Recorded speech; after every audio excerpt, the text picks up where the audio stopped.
உலகெல்லாம் உணர்ந்தோதற்கரியவன் நிலவுலாவிய நீர்மடிவேணியின் அழையில் சோதியன் நம்பரத்தாடுவன் மடசிலம் வடிவாழ்த்தி வணங்குவம். ஆண்டோர்களே, சான்றோர்களே, தமிழர் பெருமக்களே, பல்லுயிர் ஓம்புதல் என்ற தத்துவத்தின் அடிப்படையிலே மனித நேயத்தை ஏற்றி வைத்து தமிழகத்தை வழிநடத்த வேண்டும் என்று சூளுரைத்து தமிழகம் முழுவதும் வளம் வந்து கொண்டிருக்கின்ற செந்தமிழர் சீமான் அவருடைய நாம் தமிழர் கட்சியை சார்ந்த மாநில, மாவட்ட, ஒன்றிய பொறுப்பாளர்களே, தேவேந்திர குல பேராளர்கள் தாழ்த்தப்பட்ட ஒரு பட்டியலில் இருந்து வெளியேற வேண்டும் என்ற கோரிக்கையை வலியுறுத்தி தமிழகம் முழுவதும் ஆர்ப்பாட்டங்களையும் போராட்டங்களையும் கூட்டங்களையும் விழிப்புணர்வு ஏற்படுத்திக் கொண்டிருக்கின்ற எமது அருமை இனமான தமிழ் சொந்தங்களே, உங்கள் அனைவருக்கும் தேவேந்திர மடாலயத்தின் சார்பாக தேவேந்திர குருமகா சன்னிதானம் என்ற முறையிலே, தேவேந்திர மடாதிபதி என்ற வகையிலே என்னுடைய முதற்கண் வணக்கத்தினை குறித்தாக்கிக் கொள்கிறேன். ஆண்டவர்களே, சகோதரி அவர்கள் பேசினார்கள். சகோதரர் ஒருங்கிணைப்பாளர் அவர்கள் பேசும் பொழுது சொன்னார், மலை மாவட்டம் இது ஒரு சுற்றுலா தலம், இங்கு ஊழல் நடைபெற்றுக் கொண்டிருக்கிறது, ஊழலை தட்டி கேட்பதற்கு யாருமே இல்லை என்று சுட்டிக்காட்டினார்கள். அன்பார்ந்த இனமான சொந்தங்களே, ஒன்றை நாம் புரிந்து கொள்ள வேண்டும். ஜனநாயகத்திலே தேசியம் பேசுகின்ற இந்த திராவிடியா கட்சிகள், தேசியம் பேசுகின்ற அந்த காங்கிரஸ் கட்சிகள் யாரை கொண்டு வந்து இங்கு வேட்பாளராக நிறுத்துகிறார்கள் என்றால், பெரம்பலூரிலே இருந்து ஒரு தெலுங்கனை கொண்டு வந்து இங்கே வேட்பாளராக நிறுத்தி இருக்கிறார். ராசான்னு சொல்லிட்டு வந்து ராண்டி ராசாவா, அவன் வேற வேலையே இல்லைன்னா டக்குன்னு ஏதாவது ஒரு மதத்தை இழுத்து விட்டு கோர்த்து விட்டு மக்களை சிந்து முடிச்சுட்டு உட்காந்துருப்பான். இது இவனோட வேலை என்னன்னா, மத கலவரத்தை உண்டு வரலாமா, மொழி கலவரத்தை உண்டு வரலாமான்ட்டே அடைவான். யாரு இந்த ஆண்டிராசாங்கிறவன்? யாரு? திராவிடியா கட்சிக்காரன்,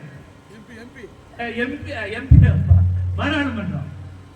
அதே மாதிரி காங்கிரஸ் என்ன பண்ணுவான்னா, ஆந்திராக்கார பிரப கொண்டு வந்து இங்க தெலுங்கு, எங்க கவர்மெண்ட் ஆஸ்பத்திரியில தான் வீடு இருக்குது ரேஸ் கோர்ஸ்ல, அவனை கொண்டு வந்து இங்க எம்பியா நிறுத்துவான். இவங்களுக்கெல்லாம் தேசியம். இவனெல்லாம் இந்த தமிழ்நாட்டுக்காரனே இல்ல சுவாமிகளை, எப்படி உங்களுக்கு இங்க நல்லது நடக்கும்? அவன் கட்சி தலைமை என்ன சொல்லுகிறதோ இது அனாதை அரசியல். அனாதைகளால் வந்தேரிகளால் ஆளப்படுகிற ஒரு மாநிலம் தமிழ்நாடு. இங்கு பிழைக்க வந்தவன் அனைவருமே தலைவனாகி விடுவான். பிழைக்க வந்தவன் அனைவருமே சட்டமன்ற உறுப்பினராக, பாராளுமன்ற உறுப்பினராக, மந்திரிகளாக ஆகிவிடுவார். குறிப்பாக இன்று தமிழகத்தை ஆண்டு கொண்டிருக்கின்ற இந்த திராவிடியா கட்சியில 28 எம்பிக்கள் பிறமொழிக்காரர்கள் இருக்கிறான். 28 எம்பிக்கள். இது ஆந்திராவில் நடந்துவிட முடியுமா? இந்தியாவில் வேறு எந்த மாநிலத்திலேயும் பிற மாநிலக்காரன் அங்கு எம்எல்ஏக்களாக எம்பிக்களாக ஆகிவிட முடியாது. ஆனால் இங்கு இத்தனை பேர் ஆகிறார்கள் என்றால் என்ன காரணம் என்றால், இங்கு தமிழன் திராவிடனாக்கப்பட்டிருக்கிறான், தமிழன் தமிழனாக இல்லை. ஒரு காலத்தில் இங்கு சாராய கடைகள் இல்லை, கள்ளுக்கடைகள் இல்லை, இங்க குடிப்பதற்கு வழியே இல்லாத பொழுது தமிழன் இந்தியா முழுவதும் ஆளுமை செய்து கொண்டிருந்தார். பிற மாநிலங்களிலே தொழில் செய்ய சென்றவர்களும் கோடீஸ்வரனாக வந்தான், மிகப்பெரிய வணிகர்களாக இருந்தார்கள். ஆனால் இந்த கருணாநிதி என்ற ஒரு தெலுங்கர் இந்த நாட்டினுடைய முதலமைச்சரான பின்பு அவர் என்ன செய்தார் என்றால், மக்களை குடிக்க வைத்து அவர்களை சோம்பேறியாக்கி நாடு நரம்பெல்லாம் அத்து போய் பிச்சைக்காரனாக்கி இருக்கிறார். இன்று பிற மாநிலத்துக்காரர்கள் எல்லாம் சுறுசுறுப்பாக வந்து இங்கு வேலை செய்து தமிழர்களுடைய வேலை வாய்ப்பினை கொள்ளையடிக்கிற அளவுக்கு சூழலை உருவாக்கி இருக்கிறார். என்ன காரணம்? வந்தேரிகளால் தமிழகம் ஆளப்படுவது காரணம்.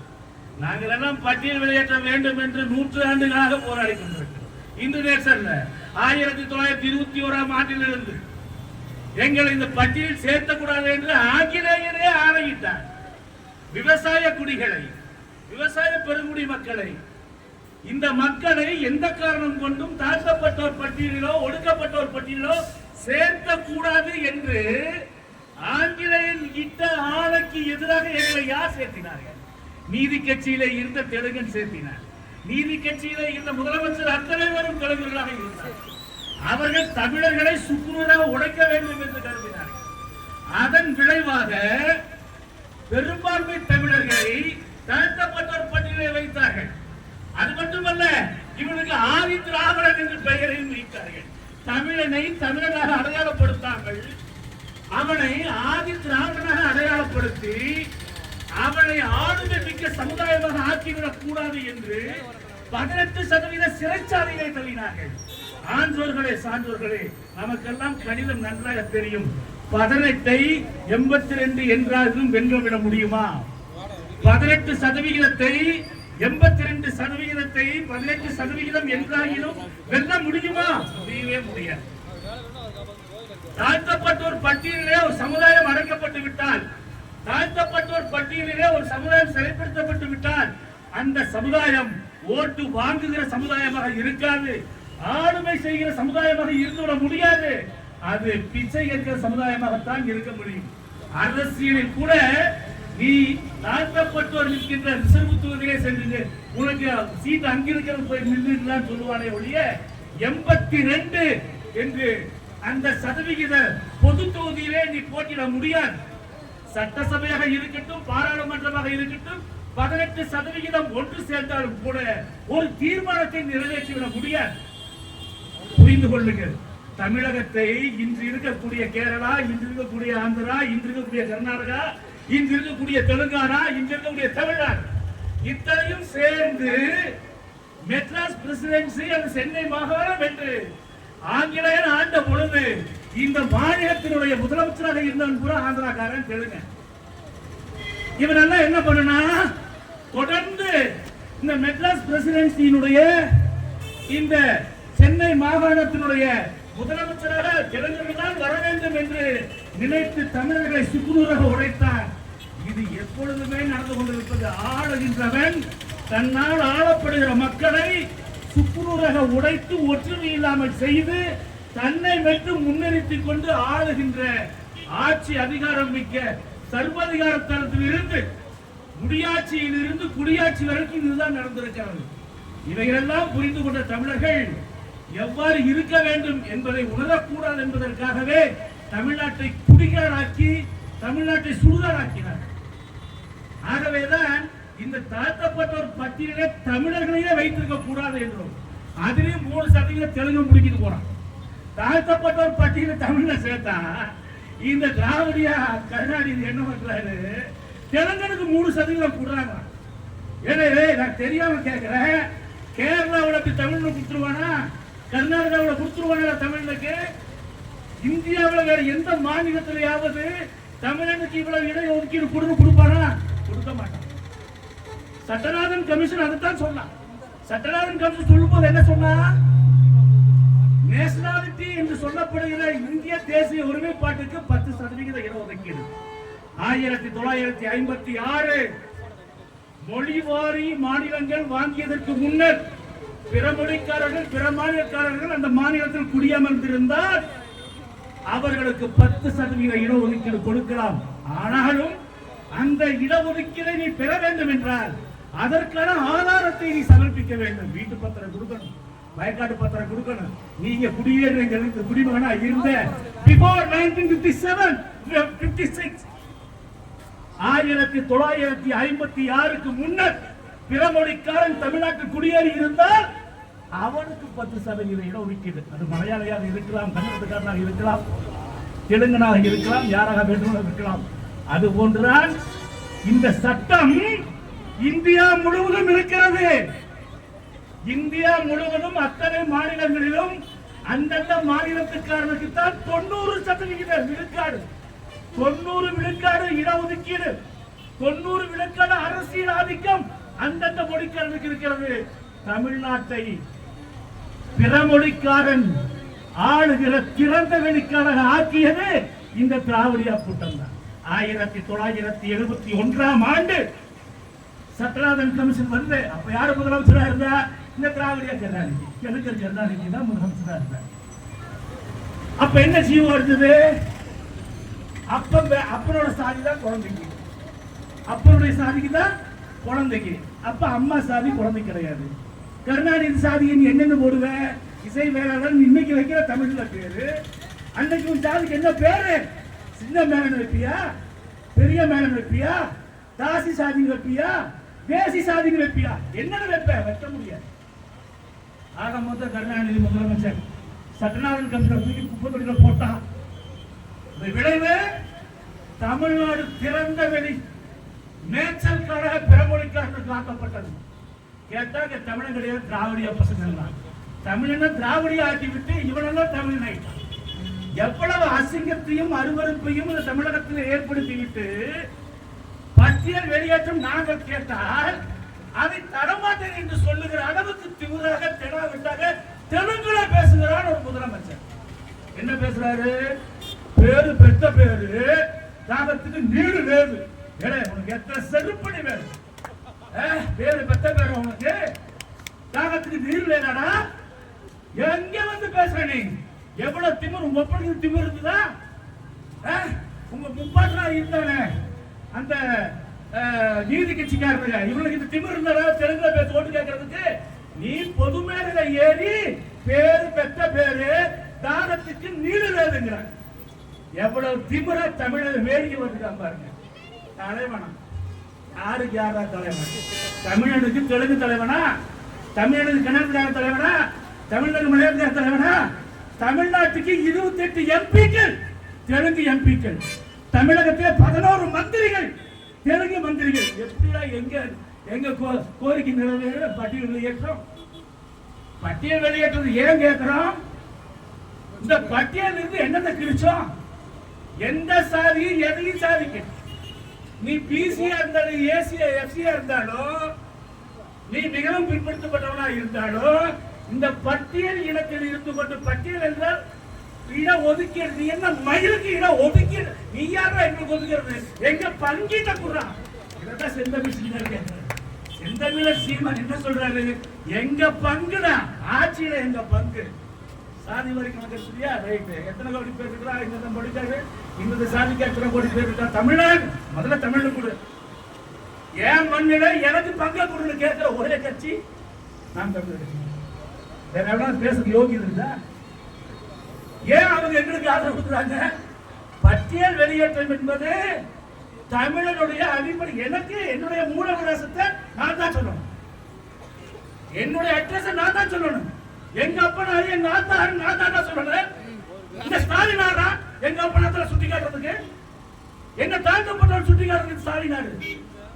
தேனி மாநாட்டில் செந்தமிழ் சீனார் எடுத்து காட்டினார். 3 டைம் மத்திய அரசாங்கம் பரிந்துரை கடிதம் அனுப்பு, தாழ்த்தப்பட்டோர் பட்டியலில் இருந்து தேவேந்திர குல வேளாளர் வெளியேற வேண்டும் என்று சொல்கிறார்கள்.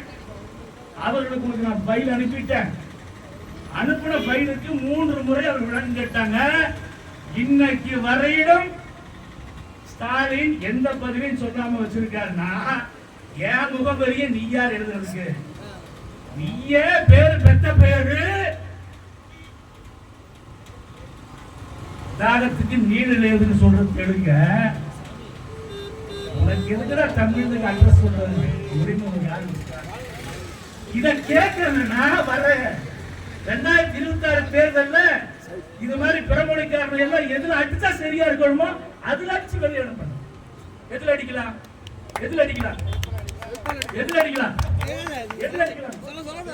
ஓட்டால் அடிங்க, இல்லைன்னா சோட்டால் அடிங்க. இது பிறமொழி. நான் சோட்டுன்னு சொல்றது பிறமொழி. இதெல்லாம் நான் ஏன் பேசுறேன்னா, ஒரு குடும்ப சன்னிதானம் மடாதிபதியா இருந்துட்டு ஆட்சியாளர்களை குறை சொல்லி, ஆட்சியாளர்னா நீ எத்தனை வருஷம் தான் நீ எங்க விலாசத்தை ஏன் அட்ரஸ் நீ சொல்லிட்டு இருப்ப? இந்த தாழ்த்தப்பட்டவருக்காக பாடுபடுவதற்காக நாங்க நீ யாரா எங்களுக்கு பாடுபட முடியும்? இப்படி சொல்றதுக்கு இன்னும் ஒரு இனம் வேணும். தாழ்த்தப்பட்டவர் நீங்க சுட்டி காட்டிட்டு தெலுங்க ஒஸ்த சாதியா உட்காந்துக்கிறான் பாரு, அதுக்கு ஒரு இனம் வேணும். அந்த இனம் ஆடுற இந்த தெலுங்கு கேட்டா திராவிடியா கட்சிக்காரங்க. இது எல்லாம் மனசுல வச்சுக்கணும். நம்ம ஓட்டு போடும்போது நிக்கிற வேட்பாளர் தமிழ்நாடு நினைச்சு ஓட்டு போடணும். தமிழ் சாதியா, தமிழர்களா, இவர்கள் ஓட்டு போடலாமா? தமிழ்நாடுல யார் இவரு, எங்க ஊருக்காரு, அதுவும் தொகுதி வரக்கூடாது. ஏன் தொகுதி இப்ப ஜெயக்குமார் இங்க நிக்கிறாருன்னா ஜெயக்குமார் தான் ஓட்டு, மண்ணின் மேல் தான் ஓட்டு. பெரம்பலூர்ல இருந்து ஆதிநாசன் ஒரு தெலுங்குல கொண்டு இங்க இருந்தா எப்படி நம்ம ஓட்டு போடுறோம் சொல்லுங்க? பிரபுன்னு சொல்லிட்டு ஒரு காங்கிரஸ்கார தெலுங்குல கொண்டு நிறுத்தினா நம்ம ஓட்டு போட்டோம்னா இங்க என்ன டெவலப்மெண்ட் நீ பார்க்க முடியும்? எந்த டெவலப்மெண்ட் பார்க்க முடியாது. அவனுக்கு தேவை கமிஷன், அவ்வளவுதான். எந்த வேலை நடக்காது, விளம்பரம் மட்டும்தான் நடக்காது. பிரதம மந்திரியே வெளிநாடு போயிட்டு வர்றாருன்னா இங்க இவரு நானும் வெளிநாடு போயிட்டு வரேன் சோ காட்டுறது விளம்பரம் மட்டும். இவர் என்னமோ பிரதமர் மாதிரியும், இவர் என்னமோ மத்திய மந்திரி மாதிரியும், இவர் என்னமோ பெருசா கிழிக்கிற மாதிரி ஒரு விளம்பரம் மாதிரி இந்த ஷோ பண்ணியே தமிழ்நாட்டு மக்களை ஏமாற்றுகிற, அசிங்கப்படுத்துகிற, அருவருப்பாக்குகிற ஒரு அரசியல் சூழ்நிலை இங்கிருந்து இருக்கிறது. ஆகவேதான் பட்டியல் வெளியேற்றத்திற்கு நாங்க இவ்வளவு கஷ்டப்படுறோம். டெல்லி ஜந்தர் மந்தர்ல போய் நாங்க பேசுறோம். டெல்லி ஜந்தர் மந்தர்ல போய் பட்டியல் வெளியேற்றத்துக்கு உண்ணாவிரதம் இருக்கிறோம், ஆர்ப்பாட்டம் பண்றோம். மத்திய மந்திரிகளை பார்த்து நாங்க பென்ஷன் கொடுக்கிறோம். அவங்க என்ன சொல்றாங்க? நாங்க மாநில அரசு அனுப்பிச்சுங்க, மாநில அரசினுடைய பரிந்துரை வேணுங்க, பரிந்துரைக்கு முடியாதுங்க, வேற சமூகமா இருந்தா ஈஸியா மேல வந்துடலாம். இது தாழ்த்தப்பட்ட ஒரு பட்டியல் இருக்கிறதுனால மாநில அரசு ஸ்டாலின் எங்களுக்கு அனுப்பல. ஏன் ஸ்டாலின் அனுப்பல? நான் மீண்டும் சொல்றேன், ஆந்திராவில் இந்த பிழைக்கு வந்த எவனுக்கும் அந்த அக்கறை இருக்காது. 21% கேட்டு மிகவும் பிற்படுத்தப்பட்ட பட்டியலை உருவாக்க வேண்டும் என்று வன்னிய தமிழ் போராடினான். 1989ஆம் ஆண்டு போராட்டம் நடந்தது. வன்னியர் சங்கம் நடந்தது போராட்டத்தை. அந்த வன்னியர் சங்கம் நடத்திய போராட்டத்துல 21% கருணாநிதி ஆட்சிக்கு வந்ததுல கொண்டு வந்தார். எப்படி? மிகவும் பிற்படுத்தப்பட்டவர்கள் பட்டியலில் கொண்டு வந்தார். அதுல 70% தெலுங்குகளை சேர்த்தார். 70% தெலுங்கு சாதிகளை சேர்த்து தமிழன் 21 பேர் உயிரிழந்தான்.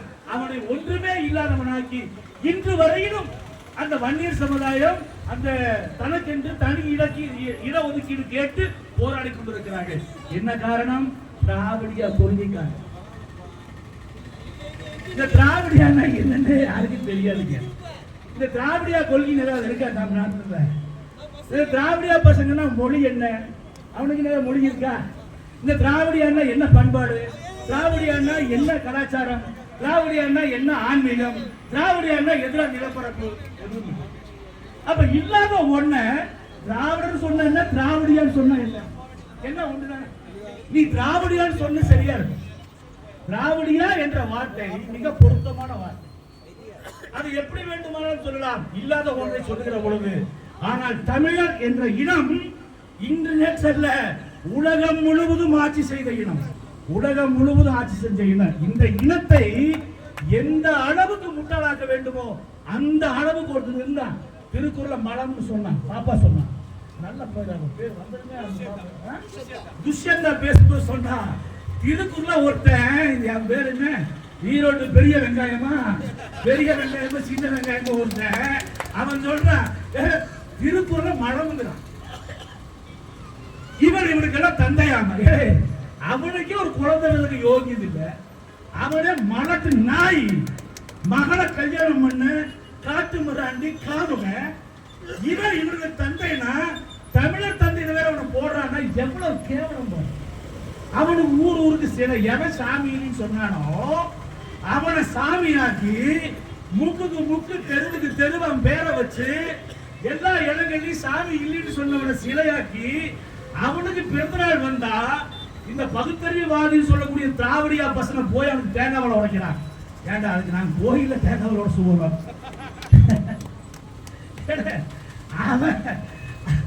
அவன் ஒரு அசிங்கமானவனுங்க, கேவலமானவன். அவன் பிறப்பு தன்னுடைய மனைவியை வேசி தாசி என்று சொன்னவன், தன்னுடைய மனைவியை வேசி என்று தன்னுடைய நண்பர்களுக்கு கூட்டி கொடுக்க பார்த்தவன். அவனை போய் அவன் அதுக்கு மேல இன்னொன்னு சொன்னான், என்னை விட்டு வெளியேறின தாசி மகன், என்னை விட்டு வெளியேறின முறை தாசி மகன் சொன்னான், வேசி மகன் சொன்னான். இவனை விட்டு எப்ப வெளியேறினா திமுக இவனை விட்டு வெளியேறி ஆரம்பிச்சவன பூரா தாசி மகன் வேசி மகன் சொன்னானா? ஆங்க ஒருத்தர் பேரறிஞர் ஒருத்தர் சொன்னான். ஆகவேதான் நாங்கள் சொல்லுகிறோம் எங்கள் தந்தை பெரியார் என்று. இது இது நான் இது என்ன நாங்க பேசினா தான் இது வேணுமா? ஏன்னா ஆன்மீகவாதி அரசியல் பேசுறது பேசுவாங்க. ஆன்மீகம் தானே அரசியல். தமிழ்நாட்டுடைய அரசியலே ஆன்மீகம் தான். தெரியுமா?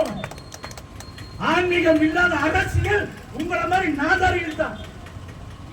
தெலுங்கு வந்து தானே நாட்டை கெடுத்தாங்க.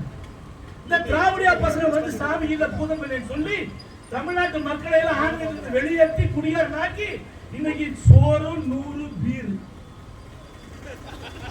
சோறு 100 பீருக்கு ஓட்டு என்ற அளவுக்கு தமிழர்களை முட்டாளாக்கிய தண்ணீர். எதுக்கு நான் இவ்வளவு கஷ்டப்பட்டு பேசுறோம் சொல்லுங்க பார்க்கலாம். செந்தமிழர் சீமான் ஏன் அழகு அங்கீகரிக்கப்பட்ட அரசியல் கட்சியாக நோ காம்ப்ரமைஸ். எவன் கூட காம்ப்ரமைஸ் கிடையாது. எவன் கூட இந்த காம்ப்ரமைஸ் கிடையாது. இது ஒரு சனிய, அது ஒரு சனிய, சனிக்கிழமையான ஒரு சனிய. எவ்வளவு அழகா இதை சுட்டி காட்டுறாங்க பாருங்க. நான் வந்து ஒரு தேவேந்திர மன்னருக்கு ஒரு குருமராஜ் சன்னிதானம் எனக்கு வந்து சில கடமைகள் உண்டு. ஆனால் நான் சார்ந்த தமிழ் சமூகம் இந்த நாட்டை ஆள வேண்டும் என்று நாங்கள் நினைக்க வேண்டும். ஆன்மீகவாதி முதல்ல நினைக்கணும். இந்த பண்டாரண மாதிரி இந்த மரத்துக்குள்ளேயே உட்காந்துக்கிறது அழகா தின்னுட்டு அழகா குப்புறப்படுத்து என்னமோ பண்ணிக்க கூடாது. நீ என்ன பண்ணணும்? தெருவுக்கு வா. நீ என்னைக்கு தெருவில் இறங்கி தமிழ் இந்த நாட்டை ஆள வேண்டும், தமிழர் இந்த நாட்டை ஆள வேண்டும், தமிழர்களுடைய பண்பாடு கலாச்சாரம் நாகரிகம் ஆன்மீகம் அனைத்தும் செழித்து வளர்ந்தால்தான் நாடு நல்லா. ஆகவேதான் எங்க பாட்டன் ராஜராஜ சோழனா இருக்கட்டும், பாண்டிய மன்னனா இருக்கட்டும், பௌத்த சமயத்தையும் சமண சமயத்தையும் போட்டி வளர்த்தாங்க. ஏன் தெரியுமா? பக்தி இருந்தால் ஆன்மீகம் இருந்தால் பண்பாடு காப்பாற்றப்படும், கலாச்சாரம் காப்பாற்றப்படும், தனி மனித ஒழுக்கம் பொது ஒழுக்கம் நல்லா இருக்கும். எப்போ ஆன்மீகம் இருந்தா. அதனாலதான் எங்க பாட்டன் ராஜராஜ சோழன் என்ன பண்ணா? பௌத்தத்துக்கு மடாலயங்களை கட்டி கொடுத்தான், சமணத்துக்கு மடாலயங்களை கட்டி கொடுத்தான். எங்க பாண்டிய மன்னன் இந்த 2 சமயத்தை ஆதரிச்சா. ஏன்? ஆன்மீகவாதிகள் மக்களிடத்திலே சென்று மக்களுக்கு நல்ல ஒழுக்கத்தை போதிக்க வேண்டும் என்று கருதினார்கள். மக்கள் நல்ல ஒழுக்கத்தோடு இருந்தால் ஆட்சி சிறப்பாக இருக்கும், தமிழனுடைய ஆட்சி சிறப்பாக இருக்கும் என்று கருதினார்கள். ஆனால் இந்த திராவிடியா பசங்க கட்சி நடத்துறான். முதல்ல கோயிலுக்கு போறது நிறுத்துறான். இதெல்லாம் ஒண்ணு சேர இடம் பூரா கோயில் தான். அந்த கோயில முதல்ல உட சாமி இல்ல பூதம் இல்லைன்னு சொல்லு. சாமி இருக்கிறத நீ போய் உட்காருனா. யாரு?